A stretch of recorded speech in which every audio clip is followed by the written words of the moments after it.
For over 20 years, Lian Dolan has created content about the lives of modern women with warmth, humor, and depth.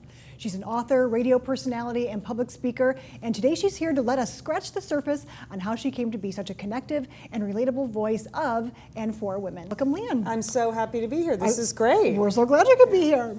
So tell us about, let's start with Satellite Sisters. Sure. A podcast you've been doing with your sisters for 16 years. Yes. Tell us about the format and how it got started. Sure. You know, I do this show with my 4 real sisters, Yeah. and after 16 years, still speaking, Right. still having Thanksgiving together. So I just want to put that out there. So it must be a good show. Yeah. I think the key is we don't actually all go to the same office. We connect via Skype. But we started Satellite Sisters 16 years ago because my super bossy sister Liz, who is in the media and advertising business, said, I don't understand why there's nothing on the radio that sounds like my friends when we actually talk to each other. Everything's about sports or politics or divisive, and you have to, take this position and defend it. Structured too, and it's not like free-flowing conversation. No, it's right. It's just, very, very formatted. Yeah. So she said, we should start a radio show where it's just us connecting and talking about the things we do on the phone, the news of the day, a recipe we tried, a new health study, why our kids are driving us crazy, how can I ask my boss for a raise? But you're not all in the same place, and, No. you're connecting by Skype? We are now. How does that work? Yeah, we were on radio. We started on public radio and then moved to ABC, and then we moved online.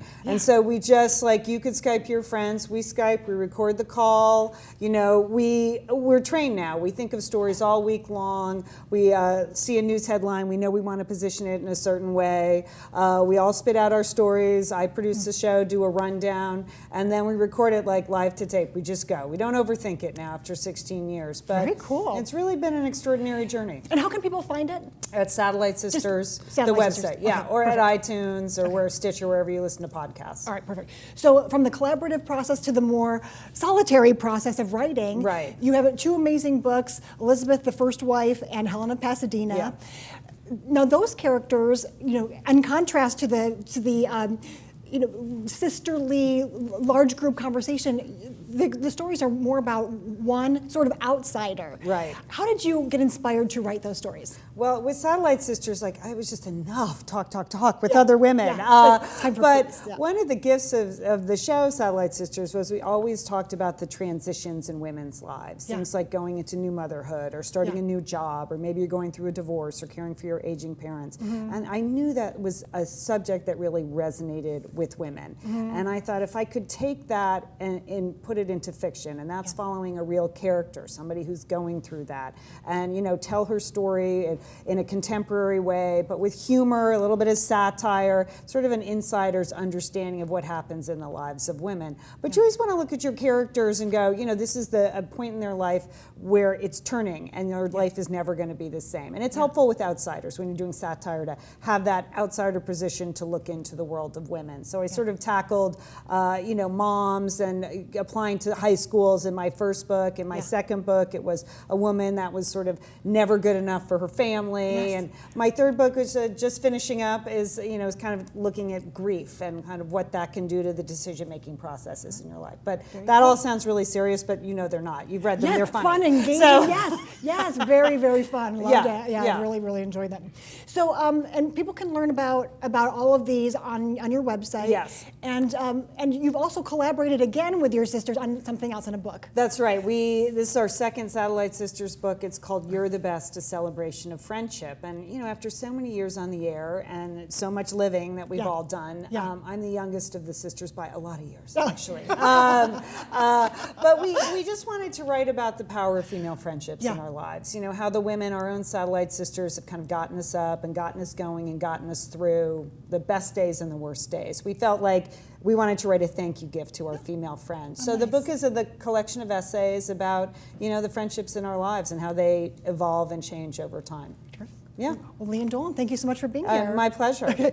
Reen, let's hear from our panelists. Yeah, go sisterhood. Okay, so whether they're real sisters or sisters from other misters, what do you all do to create a feeling of sisterhood in your life? Well, my sister has been living with me for the past year and a half because she's going through a terrible divorce. And my sister and I are very, very close. I have a lot of close female friends. I love my men friends, but I encourage and I really tell my female friends, if you're looking for a mate or a partner, don't accept anything less in a partner that you wouldn't accept in a friendship. And I think that that's a really important way to live. Yeah. Love it. Yeah. You know, Laura Gail. blood is, I always tell my kids, blood is thicker than water. And what a wonderful, what a wonderful friendship you and your sisters have created all of these years. And that's why I always tell I have 4 children, and I just tell them that they are blood. Yeah. And you know, friends are friends, they come and go. But they are together, and just, it's so wonderful that you and your sisters are together after all these years. And that's just, those are just ties that just won't, that's just a bond. Yeah. And bring your brothers in, you know, please, because it's just love so that. We love our wonderful. brothers. It's just They're great. such Nothing a against the wonderful brothers, thing. You know, listening to your talk, and it's just such a wonderful thing. I hope my children, as they grow, that they'll just have that friendship that you have with your sisters. Thank you. Natifa? Well, I have 2 sisters. I'm the middle, and I feel like I'm the glue, even though people love to say the middle child is like, you know, the crazy child, but I love to connect with my sisters. Growing up, there's a lot of age difference between my older sister and I, but my younger sister and I were more closer in age. Yeah. But we're all close, and it makes me want to have a daughter so she can be able to see, you know, the bond that sisters have, because, you know, a sister is basically is your first friend from childhood, and you play together, you laugh together, you cry together, you fight together, and you grow up to become wonderful women. And all of my sisters are just great women, great mothers and wives. So I love the sisterhood and the bond that we have. And I think it's great for you and your sisters to be able to work together for 16 years and really, you know, express yourself in a positive and productive way. So kudos to you. Thank you. It's Thank you. wonderful. Great comments, everybody. Thanks so much. Okay, when we come back, we're going to learn how to make a gourmet-looking dish that even a non-gifted home chef can master and dazzle your friends and family with. Stick around.